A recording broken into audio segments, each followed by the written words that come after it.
Your name is being mentioned in rooms you have yet to walk into. Never been in there. And you'd never even guess what it was.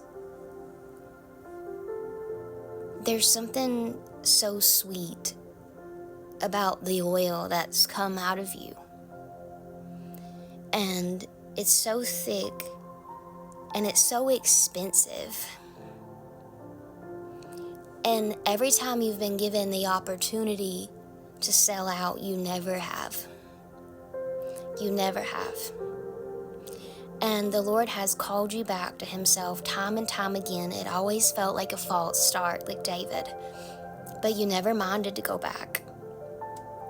The story of David is one of my favorites because David is a shepherd boy. And he first catches the eye of the king with a capital K because he's carrying a pregnant sheep over his shoulders. God is pleased with David. The Bible says that he is after God's own heart. Wasn't perfect, but after God's own heart. His brothers are warriors, and when Goliath is a thing, David goes on his way, and he's supposed to take them lunch, but he goes with more than lunch, and he defeats a giant. He turns away armor that does not fit him because he does not need it. He picks up 5 smooth stones, and he only needs 1. He defeats a giant, saves a nation, and he goes home. He goes back to the pasture. He goes back to the sheep, and he's happy to do so. When they're about to crown a new king, Jesse has all of these sons. They all get called to the palace. Do you know who doesn't go? David. Because even Jesse doesn't believe in David. But it didn't matter because his name hadn't been spoken yet, but it was about to be. And the king says, I know you have one more son. Where's he at? And the way that David is described is kind of like, he just watches the sheep. And do you know that the Bible says that everyone in that room was made to stand up until David got to the palace? Sometimes it's in the smallness that God does his best, biggest work.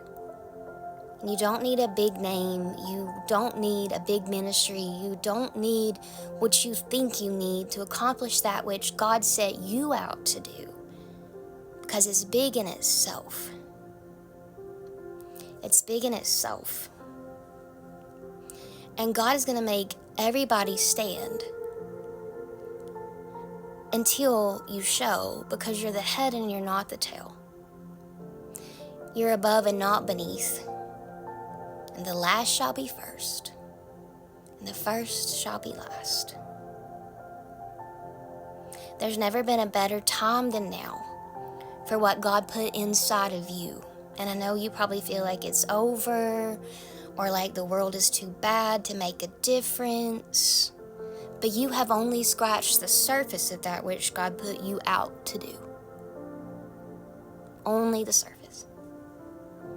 And you're so oily that by the time they scratch you just a little, they're going to see just how much has laid beneath that well for so very long. A city on a hill cannot be hidden. And you don't put a lamp under a shade and leave it there. We put it for all to see. And the Lord is going to get every ounce of glory out of you that he can, because he loves you that much. And the rest of your life is going to be the best of your life. And you've been consecrated to God. You were set aside for such a time as this, your whole life. And there's coming a time when it is going to be undeniable that God has called your name. Yours.